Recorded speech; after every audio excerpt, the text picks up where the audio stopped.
bạn. Thật ra ấy, anh không xấu như em nghĩ đâu. Anh không xấu, mà là rất xấu.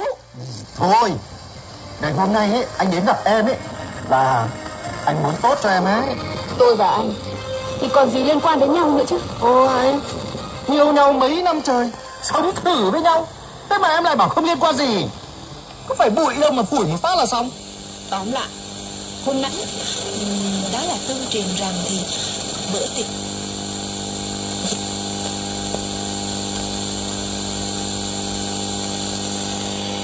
rồi, có tầm mới thì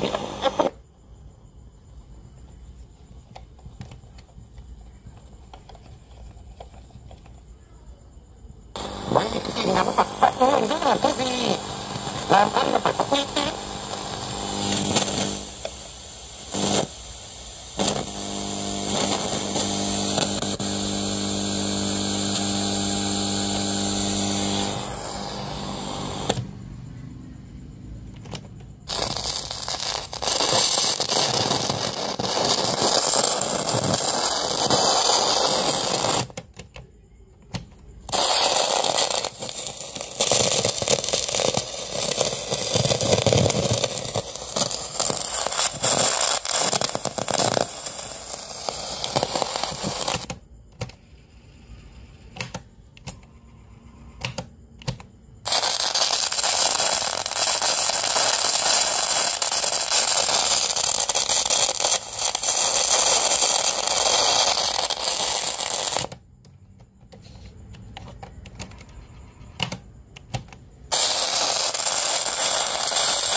nói lái của cụm từ BFF hay mãi là bạn thân.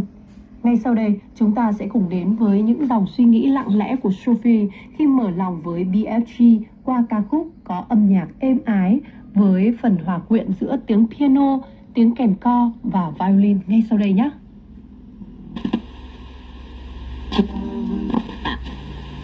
Xin được nhắc lại chủ đề ngày hôm nay, bác tài tỉnh táo với những chặng đường dài thế nào. Xin mời quý vị sẽ gọi về tổng đài 1900 6865, mình bấm phím 6 và bấm tiếp phím 0 để gặp tổng đề vị đăng ký. Cước phí là 1.000 đồng trên một phút gọi quý vị nha.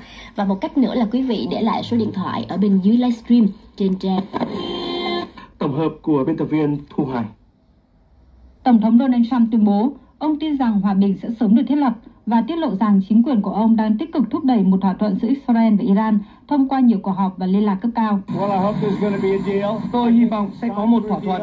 Tôi nghĩ đã đến lúc đạt được thỏa thuận. Chúng ta sẽ xem điều gì đó xảy ra. Nhưng đôi khi họ phải đấu tranh, nhưng chúng ta sẽ xem điều gì xảy ra. Tôi nghĩ có khả năng cao là sẽ có một thỏa thuận.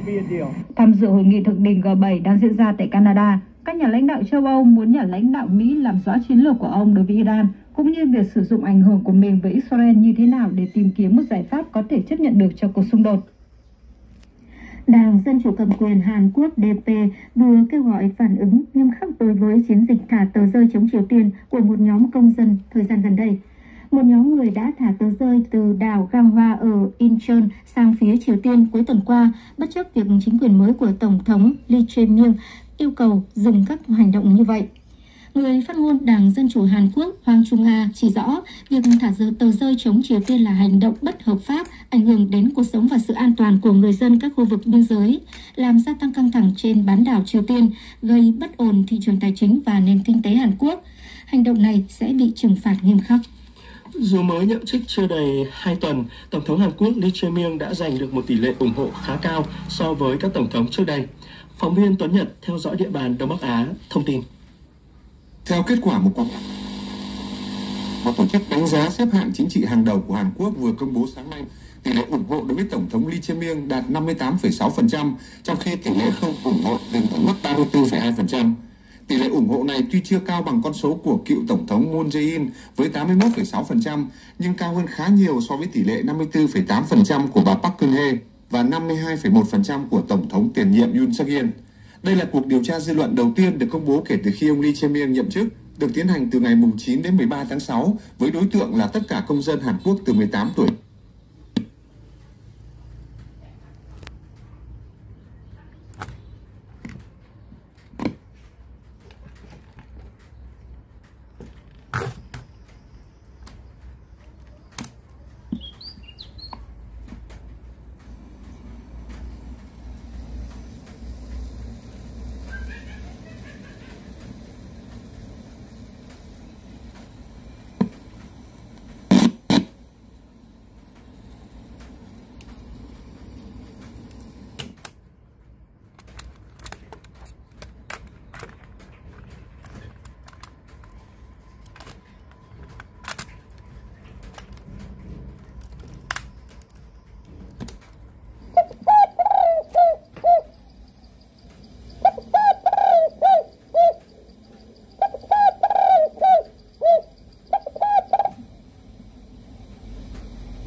Và sẵn sàng ứng phó với dịch bệnh.